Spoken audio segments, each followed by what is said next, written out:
Quelle lecture faites-vous de ces événements aujourd'hui? Écoutez, des provocations islamophobes, il y en a tout le temps. Là, il est clair que les réactions sont disproportionnées, elles sont symptomatiques d'un dysfonctionnement, d'une provocation, mais la provocation, elle est dans les deux sens.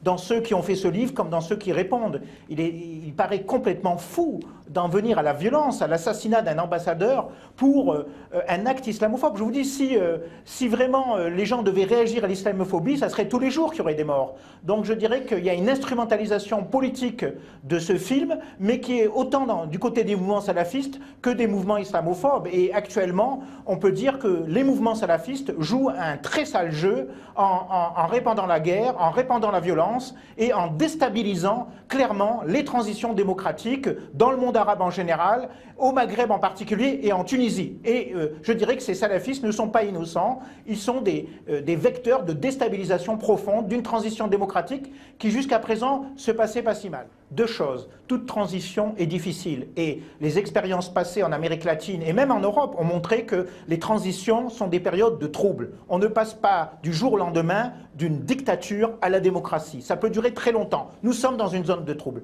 Deuxième nuance que je voudrais apporter, oui c'est vrai qu'il y a des mouvements salafistes qui ont émergé dans le monde arabe, ils existaient sous les dictatures, aujourd'hui ils profitent de la démocratie pour apparaître et pour s'exprimer au grand jour, mais attention de ne pas entretenir ce cliché, et là je m'adresse à vos téléspectateurs, d'une idée que le monde arabe serait devenu une sorte d'océan salafiste et qu'il n'y aurait plus de démocrates dans le monde arabe. Oui, il y a des salafistes, mais le monde arabe n'est pas devenu pour autant un monde arabe salafiste. Troisième chose que je veux dire, c'est vrai qu'il y a une ambivalence du gouvernement, c'est vrai qu'il y a parfois un manque de fermeté. Pour plusieurs raisons. D'abord, le traumatisme de la répression, qui font qu'ils hésitent à utiliser l'arme de la répression parce qu'ils l'ont connue eux-mêmes. Et puis il y a aussi, il faut le dire, là, parfois une tentative de récupération populiste du salafisme, un peu comme en France, une certaine droite rêvait de récupérer l'extrême droite. On a aussi une certaine tentation des islamistes, entre guillemets centristes, tels que Rachid Ranouchi, de dire on va essayer de les cajoler pour pouvoir les récupérer. Donc de ce point de vue-là, le gouvernement doit faire un choix.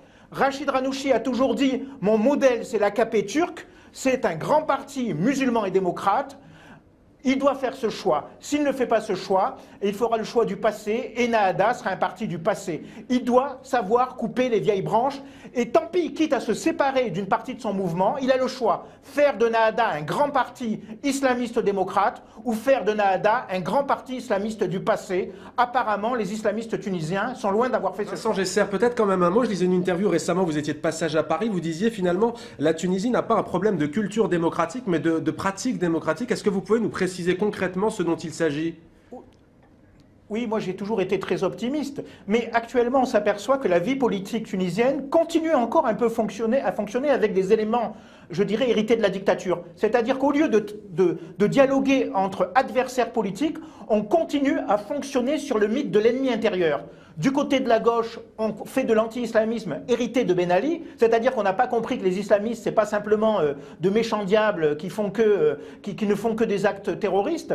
Et du côté des islamistes, on tend à accuser la gauche d'être des suppôts du bénalisme. Et là, on s'aperçoit qu'il y a un non-dialogue, il y a une fracture. Les Tunisiens, aujourd'hui, il y a un véritable déficit de dialogue démocratique en Tunisie, non pas de culture démocratique, parce qu'on est resté fondamentalement dans ce qu'on pourrait appeler la culture de l'ennemi intérieur. Au lieu de se considérer comme des compétiteurs politiques, des adversaires politiques qui se battent certes pour avoir la majorité, on continue à fonctionner sur le préjugé, les anathèmes et les clichés, qui fait qu'à gauche, on traite les islamistes comme des islamistes avec le couteau entre les dents, et parfois, il faut-il l'avouer aussi, chez les islamistes, on traite de manière abusive les gens de gauche comme si c'était des suppôts du bénalisme, alors que beaucoup de gens de gauche ont aussi été des résistants au bénalisme, parfois même plus, dans certains cas, que certains islamistes. Donc, de ce point de vue-là, oui, il y a bien une culture démocratique en Tunisie, les Tunisiens savent ce qu'est la démocratie et les droits de l'homme, mais en revanche, la pratique démocratique, elle est loin d'être là, et elle demande encore je dirais, à se banaliser dans ce paysage tunisien